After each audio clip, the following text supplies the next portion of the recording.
Bonjour à toi, je suis Maëlle, naturopathe et leader d'Otera. Autrement dit, coach de bien-être et coach pro pour les femmes qui choisissent d'impacter le monde positivement. Tu écoutes le podcast Pratique Essentielle qui t'accompagne à découvrir et mettre en action les outils pour vivre et développer une vie puissante au naturel. Mes astuces, mes outils, mes expériences, mes réflexions à ton service chaque lundi matin. Installe-toi confortablement et offre-toi un quart d'heure d'introspection, de bien-être et de boost. C'est parti pour l'épisode du jour.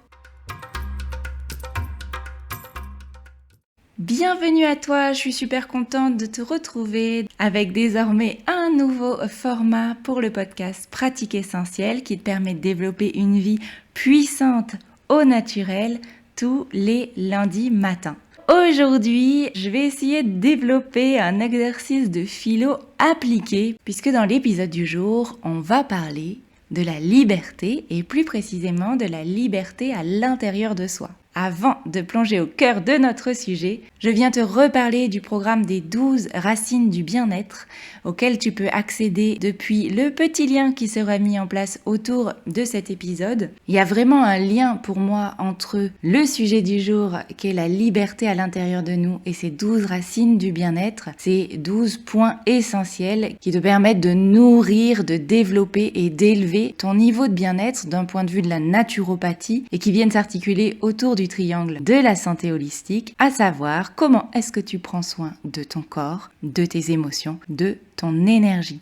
Ce programme, il est actuellement en précommande puisqu'il ouvrira officiellement ses portes en ligne à partir du 1er mai et tu peux aller le précommander dès aujourd'hui et ce jusqu'au 30 avril avec un prix tout doux de lancement et puis un bonus exclusif pour toi. Donc n'hésite pas à aller cliquer et à t'inscrire sur ce super programme qui est vraiment la boîte à outils de la santé au naturel, de la santé holistique que j'aurais aimé avoir au début de mon chemin personnel autour de tout ça. Et donc aujourd'hui, on va venir parler d'un sujet qui vient bien entendu traiter plutôt de notre partie émotionnelle, à savoir la liberté à l'intérieur de soi. Comme d'habitude, je vais d'abord essayer de définir avec toi ce que j'entends moi par la liberté à l'intérieur de soi. Et l'intention de cet épisode, c'est que tu ressors de l'écoute avec 5 outils pour te permettre de mieux cheminer sur ce sujet. Alors l'idée de ce podcast, je vais pas te le cacher, a clairement émergé en lien avec l'actualité que nous traversons. Donc pour resituer l'espace-temps de l'enregistrement de ce podcast, nous sommes en avril 2021, nous vivons dans un contexte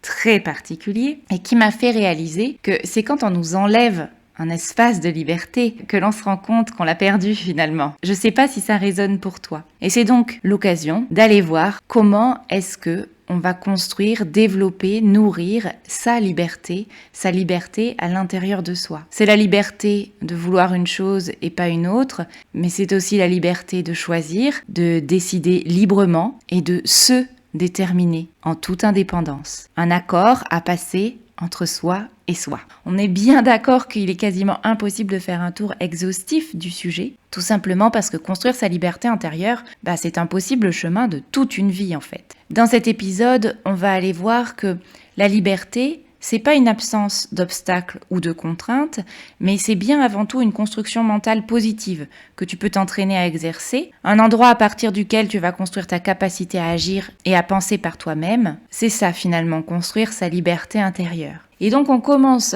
cet épisode par une première partie dans laquelle je vais définir 2 endroits potentiellement clés pour comprendre comment est-ce qu'on construit sa liberté personnelle. Et c'est dans la deuxième partie de l'épisode que je viendrai te donner des outils et des pistes de réflexion et des pistes d'action pour toi. Premièrement, la liberté intérieure et la liberté tout court, elle va se définir par rapport à l'autre. Cet endroit où on entre en capacité de se détacher de l'autre, de se détacher du regard de l'autre, de se détacher du poids de l'autre, le grand autre, à savoir la société, pour construire notre liberté. Cet endroit où on se détache de notre dépendance affective. Pour résumer la dépendance affective de façon très brève, c'est quand on a besoin de l'accord des autres pour s'autoriser à écouter un besoin, quand nous sommes dépendants de leurs opinions. Et en vrai, la dépendance affective, c'est une affection moderne qui touche beaucoup plus de gens qui n'en ont conscience. C'est cet endroit où d'une façon ou d'une autre, tu attends de l'autre qu'il te complète, qu'il te répare ou qu'il te sauve.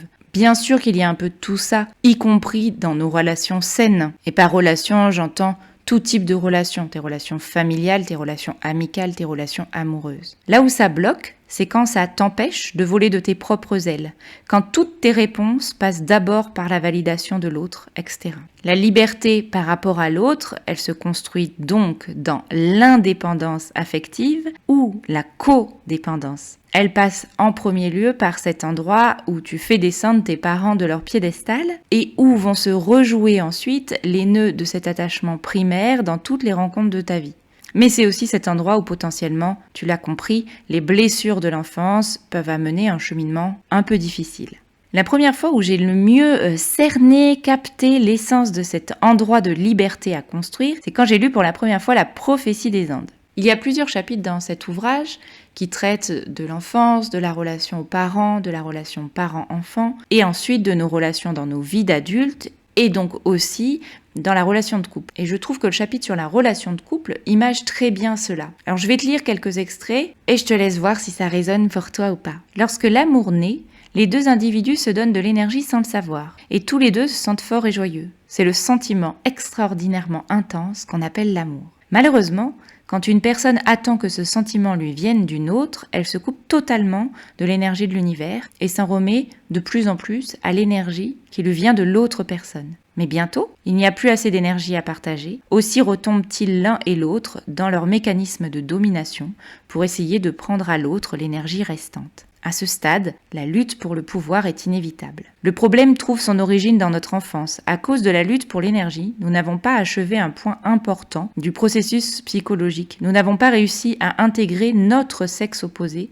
et jusqu'à ce que nous apprenions à éviter cette situation, nous sommes comme une moitié de cercle. Nous ressemblons à la lettre C. Nous nous montrons très sensibles à un autre cercle incomplet. Nous voulons qu'il se joigne à notre cercle pour le compléter et nous donne l'euphorie et l'énergie que produit une liaison pleine et entière avec l'univers. En réalité, nous n'avons rien fait d'autre que nous relier à une personne qui cherche, elle aussi, à compléter son cercle. Selon Renaud, qui est donc un des personnages principaux du livre, cette dépendance réciproque contient en germe des problèmes qui surgissent immédiatement. Nous pouvons continuer d'aimer, mais il nous faut d'abord achever ce cercle tout seul. Nous devons stabiliser notre liaison avec l'univers. C'était donc un extrait de La prophétie des Andes, qui est un livre très orienté autour de la spiritualité, et tu peux tout à fait mettre avec soi-même au lieu de l'univers pour avoir la compréhension et le pourquoi est-ce que cet exercice m'avait vraiment éclairé sur cet endroit du lien avec l'autre. Donc dans l'extrait, ça présente le lien avec l'autre en mode couple, mais encore une fois,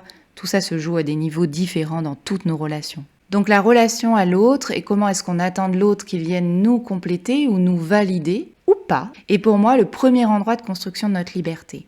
Le deuxième endroit, c'est la construction de notre liberté intérieure face aux restrictions ou aux règles de l'extérieur. Et pour moi, la situation actuelle, c'est un beau cadeau parce qu'elle révèle potentiellement deux écueils à notre liberté intérieure. Le premier écueil, c'est que être et se sentir libre ne signifie bien entendu pas être libéré de toute contrainte, mais plutôt à cet endroit qui peut être un très bel endroit de réflexion et de construction, qui serait savoir faire avec. Pour tout te dire, la première fois où on m'a parlé de cette notion, c'était ma psy qui m'en a parlé, j'avais 20 ans, et je n'ai juste pas compris. J'ai même été un peu révoltée. Moi, à 20 ans, dans ce faire avec, j'entendais une sorte de résignation, une sorte de passivité. Et je n'avais pas franchi la porte d'une thérapeute pour entendre ça. Donc, plutôt un peu de rébellion à l'époque, avec cette proposition de « je construis ma liberté quand j'ai appris à faire avec ». Et puis, l'idée a mûri et aujourd'hui, je crois que j'ai compris. Faire avec, c'est pas accepter passivement une situation, c'est apprendre à faire de la contrainte un jeu pour agrandir sa liberté intérieure. Faire avec permet aussi d'aller accueillir ce deuxième endroit, qui est pour moi un écueil possible à notre liberté intérieure, c'est d'aller comprendre qu'est-ce qui nous limite à l'intérieur de nous.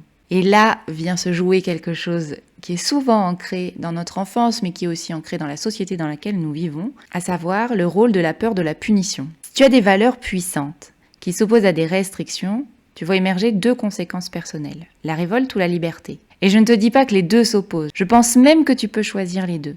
Mais à tout moment, en vrai, c'est à toi de décider du prix ou non de ta liberté. Est-ce que tu agis parce que tu as peur de la punition, cette fameuse peur du gendarme, peur du prof, peur de la sanction, ou est-ce que tu agis parce que tu es pleinement en accord avec tes valeurs ? Et si tu sens que les deux choix possibles qui s'offrent à toi entre l'accord avec tes valeurs et la peur de la sanction s'opposent, qu'est-ce que tu décides de faire? C'est là qu'est ton espace de liberté. Bien entendu, je te parle de tout ça dans la mesure où ton espace de liberté se noue autour de valeurs fortes et positives. On est bien d'accord. Pas de la liberté d'aller nuire consciemment à quelqu'un d'autre. J'espère que c'était assez clair pour tout le monde dès le départ. Voilà, impossible pour moi de faire un épisode sur la construction de ta liberté intérieure sans poser ce cadre qui est pour moi les deux endroits qui viennent le plus questionner ta liberté intérieure, à savoir tes relations et les restrictions extérieures qui te sont imposées. Une fois qu'on a déposé ce cadre, on peut aller regarder comment est-ce qu'on bosse sur soi pour renforcer ou construire sa liberté intérieure. Comme je te l'ai dit au tout début de cet épisode, 5 pistes pour construire ou renforcer ta liberté intérieure. Première piste, recentre-toi sur toi. Ce n'est pas de l'égoïsme que de prendre soin de soi, au contraire. Au plus tu prendras soin de te nourrir intérieurement, au mieux tu seras disponible de façon juste pour l'autre ou pour les autres. Comment te recentrer sur toi ? Peut-être à partir de cette question, de quand date ta dernière escapade avec toi-même ? Toi, incarné de la musique, de la marche, de la nature, offre-toi régulièrement au moins 24 heures avec toi, en dehors de toute autre contrainte. La deuxième chose que tu vas pouvoir faire pour agir à construire ou reconstruire ta liberté intérieure, elle est double et elle tourne autour des émotions. 1. Autorise-toi à vivre tes émotions. 2. Arrête d'avoir peur ou de nourrir tes peurs. Ce qui t'enferme, en tout cas au niveau émotionnel, c'est souvent de vouloir tout contrôler. Or, toutes les émotions sont ok.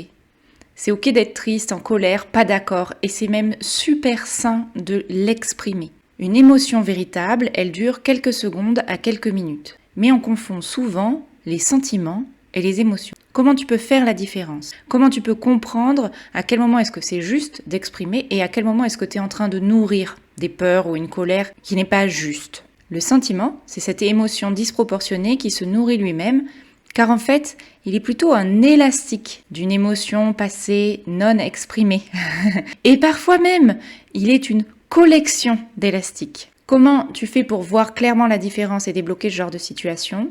Eh bien, tu peux réaliser qu'à chaque fois que tu rumines, à chaque fois que tu reviens en boucle sur une situation, en vrai, tu es en dehors de ton espace de liberté intérieure, car tu es très certainement en autopilote sur un élastique. C'est le moment où tu t'offres de comprendre qui pilote à l'intérieur, à ce moment-là.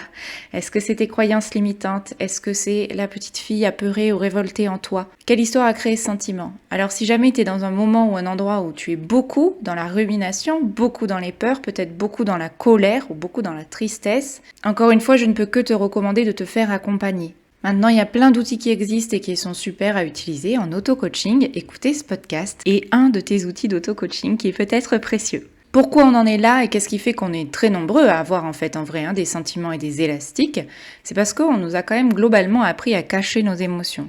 Alors un peu moins si on est une femme, quoique, parce que du coup souvent on t'a appris à cacher la colère. C'est ok de pleurer, par contre c'est pas ok de se fâcher. Et à contrario pour les hommes, si on va dans les très grosses lignes de l'éducation de notre société. Mais globalement on a appris à cacher nos émotions pour ne pas mettre les autres mal à l'aise par exemple. Et à force de les enfouir en nous, en fait elles nous pourrissent la vie. Donc libère-toi de ce poids, c'est ok.